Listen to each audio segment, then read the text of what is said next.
Bem-vindo a uma nova série de estudos sobre um dos meus assuntos preferidos. Quando meus filhos eram bem pequenos, sentavam-se no primeiro banco da igreja e os pés deles nem tocavam o chão, eu era uma autoridade máxima no assunto de casamento e família, e eu sempre dava estudos. Eu amava falar sobre esse assunto.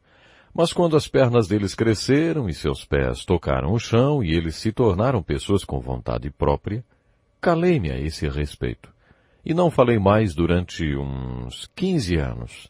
Um dia, algumas pessoas da igreja me confrontaram, perguntando por que eu não dava mais estudos sobre casamento e família. Eu disse, olha, eu acho que vocês sabem o porquê.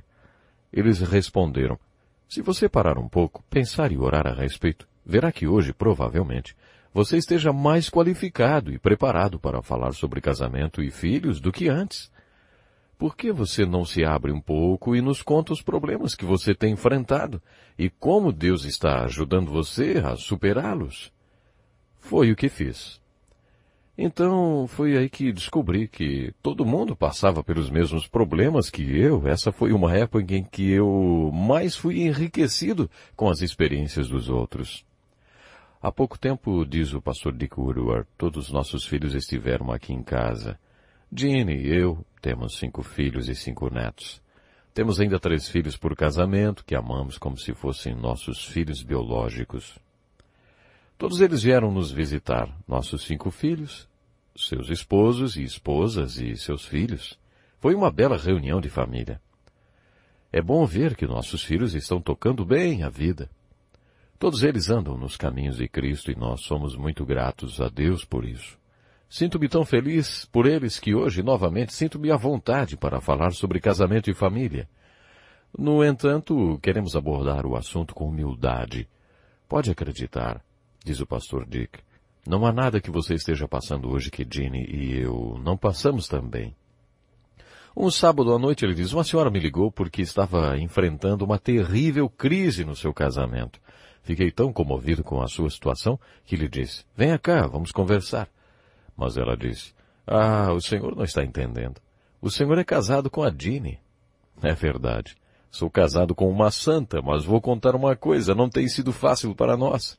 Nosso casamento e nossa família não vieram prontos em uma bandeja de prata. Passamos por vários tipos de crises e se você tivesse tempo, contaria todas elas, assim como você me conta as suas.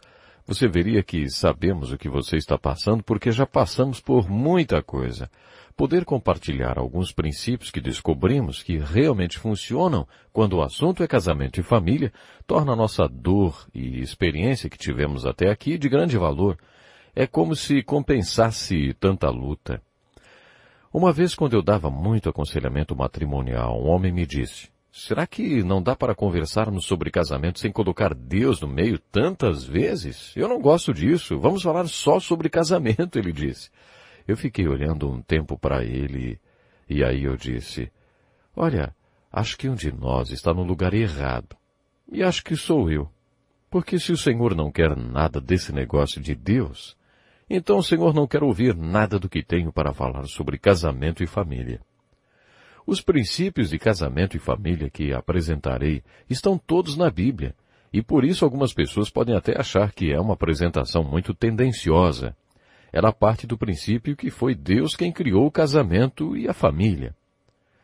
Uma vez ouvi a história de um homem que teve problemas com o seu carro e teve que parar no acostamento. Um outro homem vestido de terno, arrumadíssimo, parou seu carro, o último tipo, para ajudar o homem com o carro quebrado. Aquele homem de terno parou, abriu o capô do carro quebrado. O carro quebrado era um daqueles Fords bem populares nos Estados Unidos. Muito bem, o homem bem vestido examinou o motor daquele Ford e num instante consertou.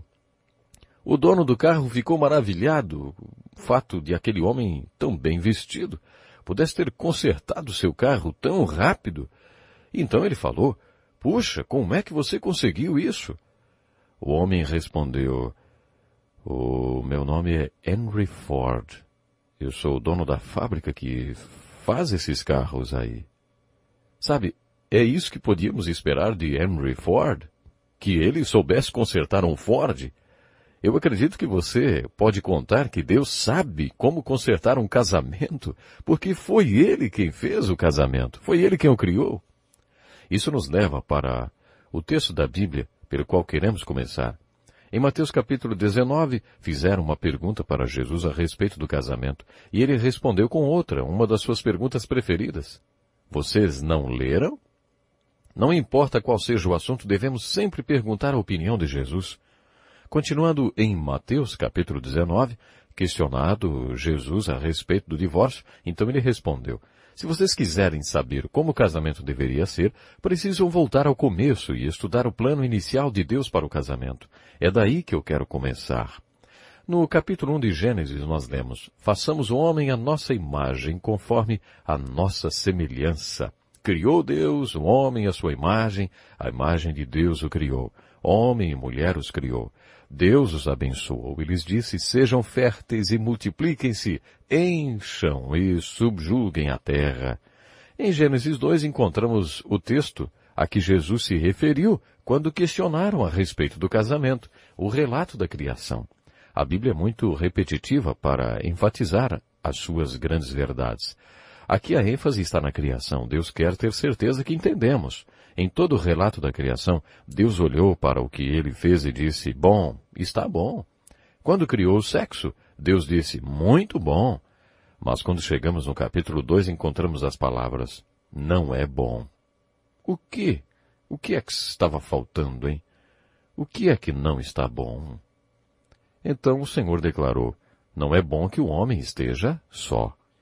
Farei para ele alguém que o auxilie e lhe corresponda. Então o Senhor Deus fez o homem cair num profundo sono. Enquanto ele dormia, tirou-lhe uma das costelas, fechando o lugar com carne. Com a costela que havia tirado do homem, o Senhor Deus fez uma mulher e a levou até ele. Disse então o homem, esta sim é osso dos meus ossos e carne da minha carne. Ela será chamada mulher, porque do homem foi tirada. Por essa razão, preste bem atenção nisso aqui, Por esta razão, o homem deixará pai e mãe e se unirá à sua mulher, e eles se tornarão uma só carne. Você encontrará esse relato da criação repetido em Gênesis, capítulos 5, capítulos 2 e 1. Essa já é a terceira vez que mencionamos isso. É para enfatizar. E a ênfase está em Deus ter criado o homem.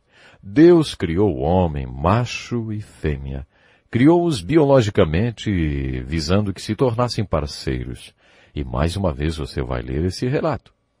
Este é o registro da descendência de Adão. Quando Deus criou o homem, a semelhança de Deus o fez. Homem e mulher os criou. Quando foram criados, ele os abençoou e os chamou homem. Deus fez o homem e criou em duas partes, macho e fêmea. As duas partes formaram o Adão. A palavra Adão em hebraico significa homem. Ele os criou macho e fêmea, e os abençoou, e os mandou que povoassem a terra, multiplicassem-se, fossem frutíferos, e os chamou Adão. Isso porque eles devem ser uma só carne. Todos nós sabemos que a Bíblia começa esse assunto dizendo que os dois devem ser um. Mas já ouvi alguém dizer que a maioria dos casais passa a vida inteira brigando, tentando ver qual dos dois eles vão ser. O problema é que eles sempre se veem como dois indivíduos, não como um. Observe a ênfase dada ao fato de que na criação Deus fez homem macho e fêmea. Agora, francamente, eu não sei onde a homossexualidade se encaixa aqui, por exemplo. Essa não é a questão. Para mim, a homossexualidade não se encaixa nos planos de Deus. Esse é o plano de Deus para popular a terra com pessoas boas, macho e fêmea. Essa é a chamada lei do casamento e da família. Nós a encontramos logo no relato da criação. E é repetida 3 vezes, macho e fêmea, macho e fêmea. O que acabamos de ler foi a lei da vida, e nós a chamamos de a lei do casamento e da família. Nesse primeiro estudo, gostaria de dar uma visão panorâmica sobre o assunto casamento e família. Baseados no que lemos até agora, podemos dizer que o casamento e a família são uma lei de Deus. De acordo com ela, foi e é da vontade de Deus que duas pessoas, macho e fêmea, se juntem para formar uma parceria. Se você estudar a maneira como Deus os criou biologicamente, verá que é óbvio que o propósito de Deus foi que essas duas pessoas formassem uma parceria. E essa parceria tem um propósito que vai além do homem ser uma bênção para a mulher e a mulher ser uma bênção para o homem. O plano de Deus é que eles povoem a terra com pessoas boas. Portanto, é óbvio, se você pensar um pouco, para que esse plano funcione, Deus deve ter dois parceiros adequados, os parceiros certos. Para que esses pais sejam adequados, eles devem ter uma parceria adequada. E para que a parceria dê certo, é necessário que sejam os parceiros certos. A parceria que Deus planejou quando criou o macho e a fêmea não era feita de dois parasitas, um sugando o outro, não. Também não era feita de uma pessoa e um parasita, onde um suga a vida do outro. O plano de Deus era que dois indivíduos pudessem ministrar um para o outro como Deus planejou. Se você captar os princípios desse ensinamento, e eu os considero muito profundos, você verá que eles são tão verdadeiros hoje quanto eram quando ocorreu a criação. Deus criou o homem e disse que ele estava incompleto. Não era bom que ele ficasse incompleto, que ficasse só. É isso que o hebraico sugere. Vou fazer alguém que vai completá-lo. É isso que significa alguém que o auxilie e corresponda a ele. Em hebraico quer dizer alguém que o complete. Muito bem, logo de início já entendemos quem é ou o que no casamento, não é? Um homem é incompleto sem uma mulher. A mulher deve completar o marido. Se você ler a Bíblia comigo com base nesse grande plano de Deus, nessa lei maravilhosa de Deus para o casamento e para a família, vai concluir que temos papéis a cumprir. No plano de Deus, um macho é um macho e deve agir como um macho. O macho tem um papel e uma função. Tudo o que estou falando está sendo fortemente atacado nos dias de hoje, pelo sistema do mundo. Há tantos grupos que dizem que a mulher tem que provar sua igualdade, mostrando que pode fazer tudo o que o homem faz. Em outras palavras, provando que ela é tão boa quanto o homem, fazendo o que o homem faz. Ela prova seu valor, mostrando a importância do seu papel e de sua função. Se ela não tem o mesmo papel do homem, ela não tem o mesmo valor do homem, é assim que dizem. Eu gostaria de ilustrar a lei básica da família e do casamento com a figura de uma pirâmide dividida em 3 partes. Na parte de baixo, na base, escreveremos pessoas. Na do meio, parceiros. E na de cima, no topo, pais. É impossível ter uma pirâmide só com a parte de cima ou topo. Será que você já viu alguma pirâmide sem a base e a parte do meio? Impossível, não é? Da mesma forma, é impossível um pai e uma mãe equilibrados sem a orientação de Deus. E é impossível que a parte do meio exista sem a base. A base é fundamental, é o vital da pirâmide. As pessoas formam a parte maior, a fundamental.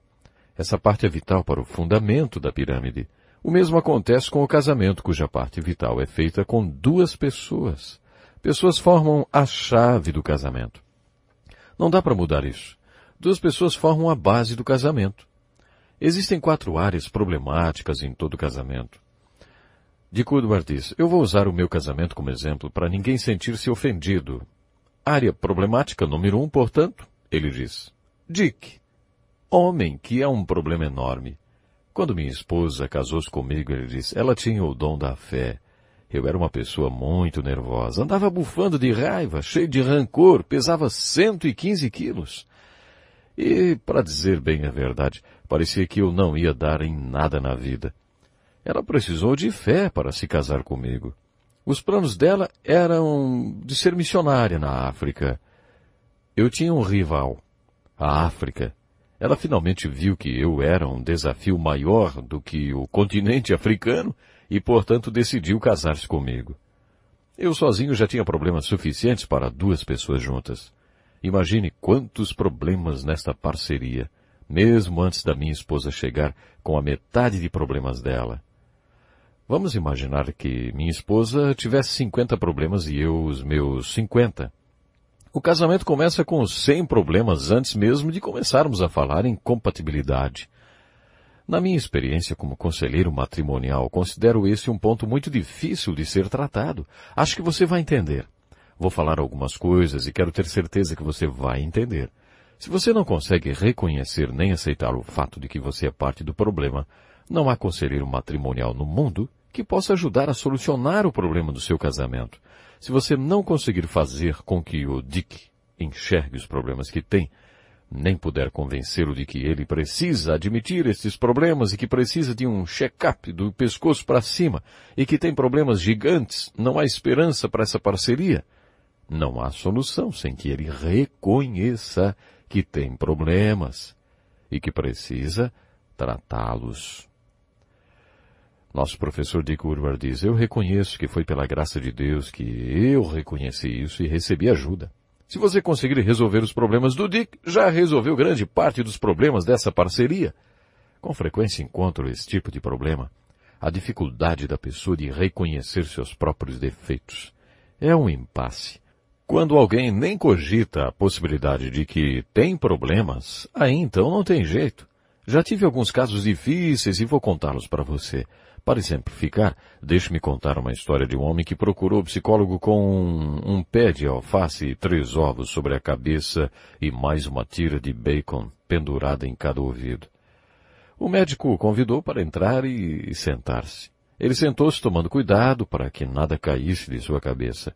O médico disse, você quer falar sobre isso? Ele respondeu, sim, doutor, gostaria de falar com o senhor sobre o meu irmão. Meu irmão está com problemas. Os psicólogos veem pessoas desse tipo todos os dias, o dia todo. É como Jesus disse, por que você repara no cisco que está no olho do teu irmão e não se dá conta da viga que está no teu próprio olho, hein? A pessoa fica ridícula com aquela viga enorme saindo da cabeça e ainda dá uma de doutor sabe tudo. Você é super crítico, sabe tudo que há de errado nos outros, eu quero dizer, nas pessoas da sua própria casa, né? Na sua esposa, nos filhos. E costuma achar que a culpa é sempre deles. Você sempre está certo. Preste atenção nesse princípio importante. O melhor conselheiro matrimonial do mundo é a Bíblia. Por isso vamos analisar os seus conselhos, os conselhos dela para o casamento. E à medida que fizermos isso, você descobrirá alguns padrões. O primeiro é muito realista. Toda vez que a Bíblia fala do casamento, ela isola os dois parceiros como pessoas, como indivíduos. Ela fala com o homem sobre o homem e fala para ele o que ele pode fazer a respeito de si próprio.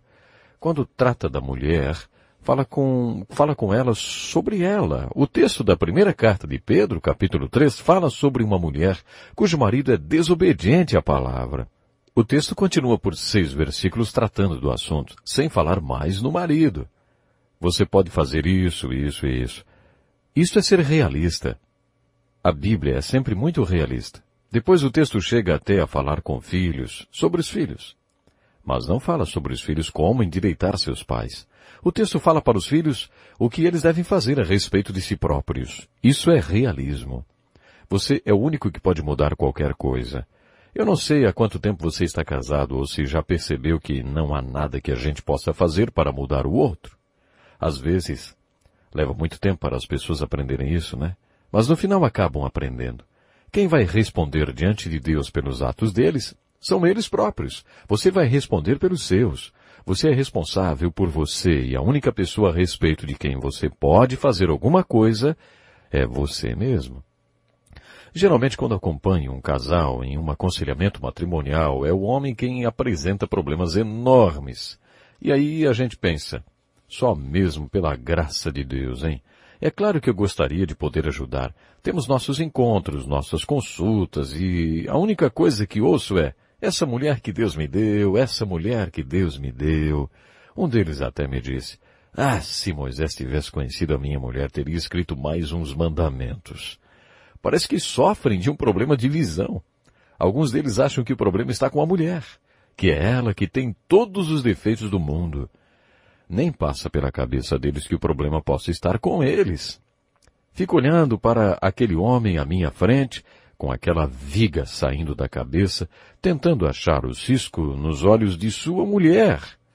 Parece tão ridículo, como um pé de alface ou não sei o que mais sobre a cabeça e não passa pela cabeça dele que ele possa ser o problema, que ele está cheio de problemas. É claro que a mesma coisa pode acontecer com a mulher. Existem mulheres especialistas nos defeitos dos maridos, não? Como você pode perceber, o fundamento do aconselhamento matrimonial está em duas pessoas, dois indivíduos, separadamente.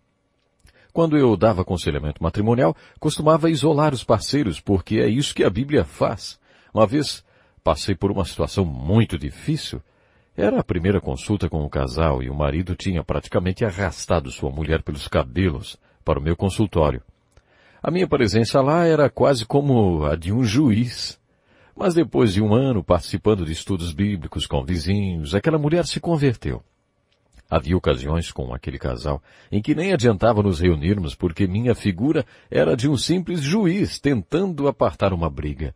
Eu tinha que me reunir com eles individualmente. Então, depois de trabalhar separadamente com eles durante muito tempo, passamos a trabalhar as questões de compatibilidade com os dois juntos. Não pode se tratar de compatibilidade até que os dois se ajustem com Deus. É possível que agora que vamos estudar a lei do casamento e da família, você se interesse em compartilhar este estudo e particularmente estudar realmente sobre o casamento através da Bíblia Sagrada, não? Você talvez tenha pensado, o que há nesse estudo para mim? Quero melhorar o meu casamento. Uma vez fui o palestrante em um café da manhã para homens e eu disse, casamento não é uma questão de meio a meio, nem é 100% com as duas pessoas. Cada casamento é uma questão de duas pessoas 100% com Deus. Um homem foi para casa e falou para sua esposa, olha, o Dick falou que casamento é 100% para nada, e eu sou 100% e você é o nada. Que desastre. Eu não sei como ele conseguiu tirar essa ideia da minha frase. Vocês prestaram atenção? Ele disse, olha, ele falou que o casamento é 100% para nada, e eu sou 100% e você é o nada.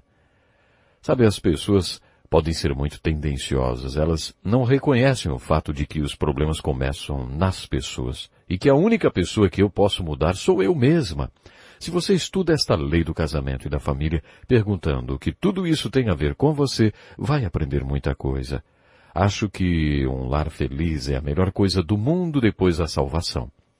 Se você realmente quer aprender com esse estudo, estude-o tentando responder a seguinte pergunta. O que esse estudo tem a ver com Deus? Não apenas o que tem a ver comigo. O que tem a ver com Ele? Por que Deus instituiu o casamento? Por que criou macho e fêmea?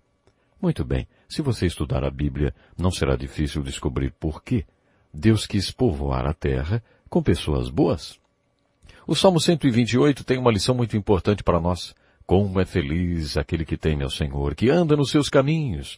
Você comerá do fruto do seu trabalho e será feliz e próspero. Muitas pessoas gostariam que o Salmo fosse assim. Como é feliz todo homem. Muitas pessoas ensinam que todo mundo é abençoado. Isso é o universalismo? Se Deus é amoroso, todo mundo tem que ser abençoado. Tudo ficará bem. Bênção atrás de bênção, mas a Bíblia não ensina assim. Esse é um dos salmos do homem abençoado, o tipo de salmo que eu mais gosto. A mensagem dele é que as bênçãos do homem abençoado não são coincidência ou acaso.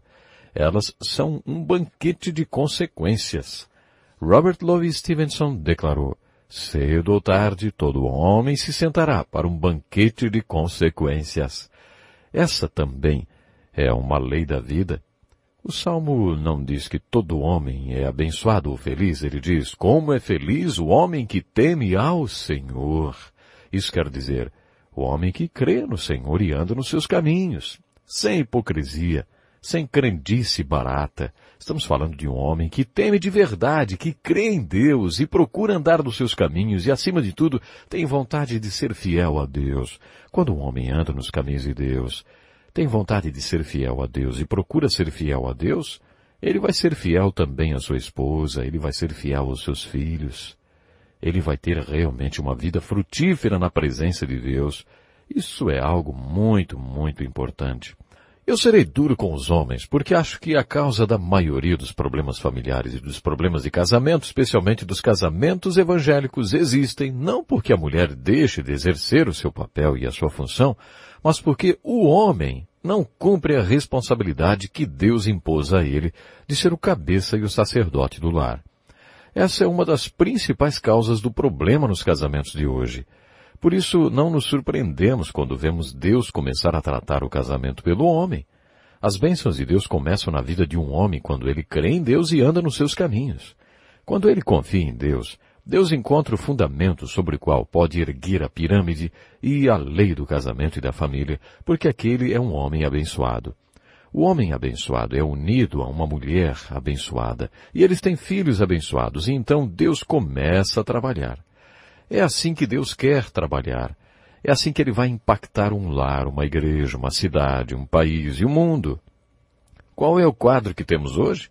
Porque esse alto índice de divórcio, eu poderia dar uma lista de pelo menos 12 casos de moços que me pediram que eu fosse o pai deles porque eles não tiveram pai. Um rapaz que amo muito me disse, eu não quero ter filhos até que saiba o que é ser um pai. Eu não tenho um exemplo para seguir.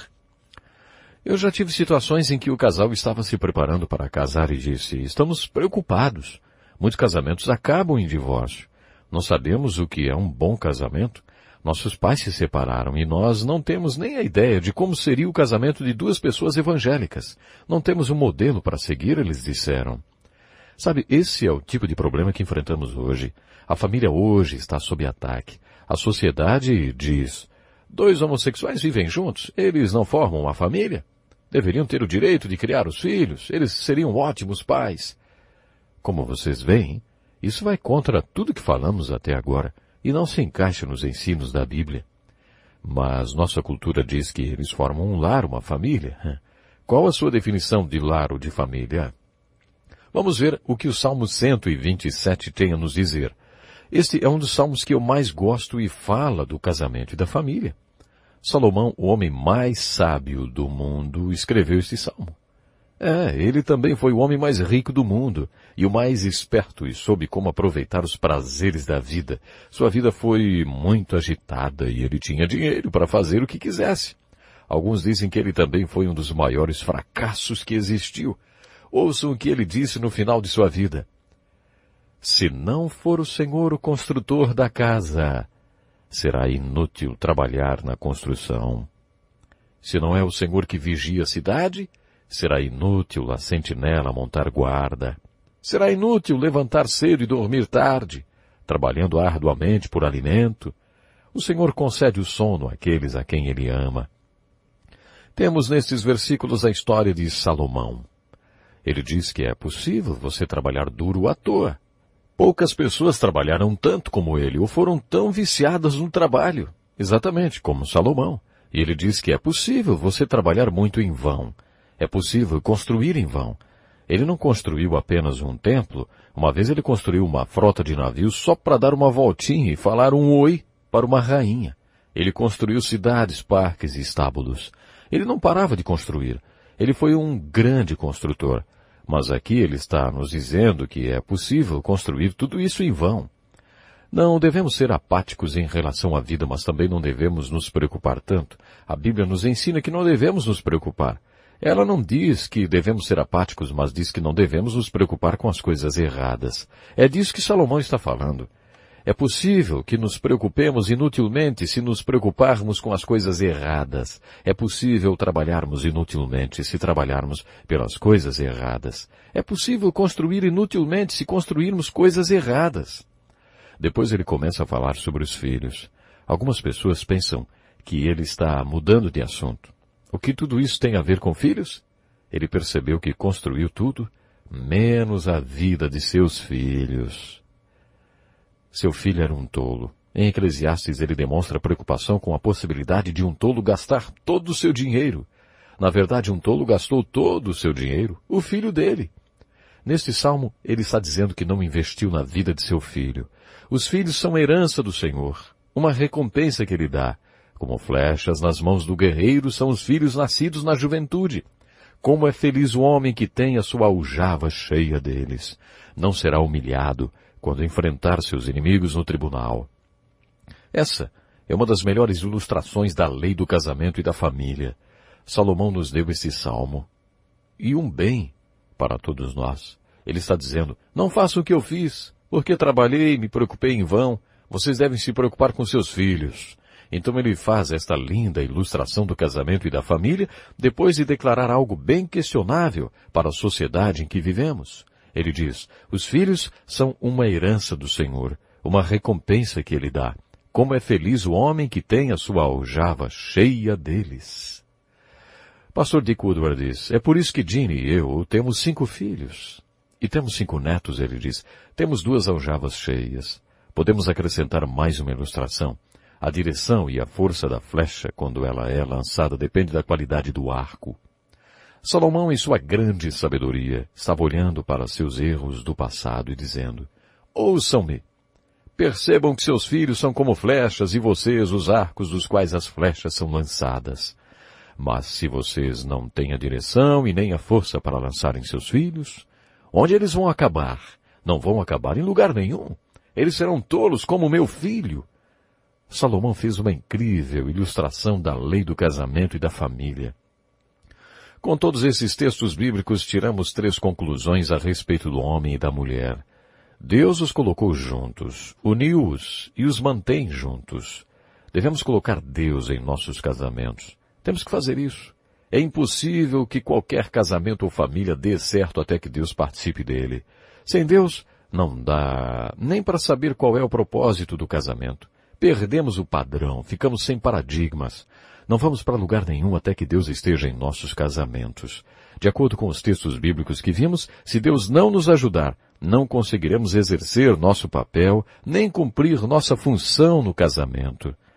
Como já dissemos, para que a lei do casamento e da família funcione, Deus precisa de um pai e de uma mãe equilibrados.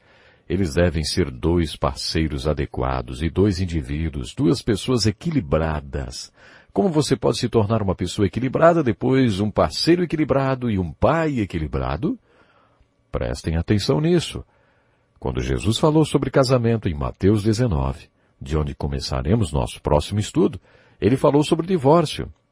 Ele disse, no princípio, o que Deus pretendia? Eu sei que Moisés deu o estatuto do divórcio, mas para proteger a mulher. Vocês estavam jogando as mulheres na rua? Elas não tinham direito nenhum, não tinham nada. Por isso, por causa delas, por compaixão delas, Moisés deu a lei do divórcio. Mas isso não foi o que Deus queria. O que Deus planejou no início? Jesus mesmo responde. O propósito de Deus é que não houvesse divórcio. Um dos apóstolos, eu acho que foi Pedro, ele disse, se esta é a situação entre um homem e sua mulher, é melhor não se casar. Jesus comentou esta palavra. Nem todos têm condições de aceitá-la, somente aqueles a quem isso é dado. Essa é uma expressão usada com referência ao Espírito Santo. A vocês foi concedido compreenderem as parábolas. Em outras palavras, só aqueles que têm a ajuda de Deus. Você não consegue ser um parceiro adequado sem a ajuda de Deus. Foi isso que Jesus disse. O que o Salmo 127, versículos 1 e 2 diz? Salomão quis dizer que, a não ser que o Senhor faça através de nós, será inútil trabalhar, construir ou preocupar-se. Ele usa outra figura muito profunda no versículo 2. Lembre-se que Salomão foi o homem mais sábio do mundo. Ele disse, será inútil levantar cedo e dormir tarde, trabalhando arduamente por alimento. O Senhor concede o sono àqueles a quem Ele ama. Por isso não adianta nada passar a noite em claro preocupando-se. Vamos supor que você tenha tido um dia difícil e amanhã será ainda pior. Já é hora de descansar e você deita e diz para si mesmo, amanhã o dia vai ser duro, hoje foi difícil, eu vou ficar aqui deitado sem conseguir dormir, dando uma força para Deus que está me ajudando. Se você fizer isso, o máximo que vai conseguir é acabar com o resto de energia que tem. Mas se você disser, Deus é maior do que eu não posso fazer, mas Ele pode. Vou dormir e colocar tudo nas mãos dEle. E então você dorme. Sabe, aí Deus poderá restaurar suas forças. Não é um milagre. Deus só trabalha quando você descansa nele. Foi isso que Salomão disse. Se o Senhor não construir o seu casamento e sua família, será inútil você tentar qualquer coisa. Deus só vai operar quando você reconhecer que não pode fazer nada. Mas Ele pode. Portanto, de acordo com Salomão, você só conseguirá ser o pai ou a mãe que precisa ser com a ajuda de Deus. Você também não conseguirá ser o parceiro adequado que tem que ser sem a ajuda de Deus. E ainda, a Bíblia está nos ensinando que não conseguiremos ser as pessoas adequadas que devemos ser sem a ajuda de Deus. Lembre-se das palavras de Jesus em João 15, capítulo 5. Ele disse, sem mim, vocês não podem fazer coisa alguma. O que Jesus quis dizer? É claro que você pode fazer algumas coisas, mas você não consegue pôr fé no coração daquele jovem que dirige como um louco. Só Deus pode fazer isso. Então você precisa orar. Senhor, eu não posso, mas eu creio que o Senhor pode. E Salomão diz que se o Senhor não agir, tudo que você fizer será inútil. Quantas vezes você ficou acordado até tarde por causa dos seus filhos? Nós ficamos algumas vezes. Para quê? Salomão disse que a não ser que o Senhor construa seu lar, isto é inútil. Devemos ver Deus em nossos casamentos. Devemos ver nós mesmos em nossos casamentos. O lado positivo e o lado negativo. Existe um papel e uma função que Deus quer que você exerça. Você tem que ver quais são eles. Você também tem que aceitar a responsabilidade pelos problemas da sua família e do seu casamento. Depois você tem que ver a graça de Deus sobre seu casamento e sua família. É isso que concluímos depois de ver todos estes versículos. Você tem um casamento aos olhos de Deus. Você pode dizer que Deus uniu vocês pela sua palavra, assim como ele levou Eva para Adão? Foi plano de Deus? Ideia dele? Se não for pela direção divina, o que é então? Atração física? Isso muda muito rápido. Baseado em que você tomou a decisão de passar o resto de sua vida com alguém? Tem que ser de acordo com a direção divina. O que Deus uniu, ninguém separe. Só Deus pode manter o casamento. Que Deus abençoe sua família ricamente. Até o próximo programa.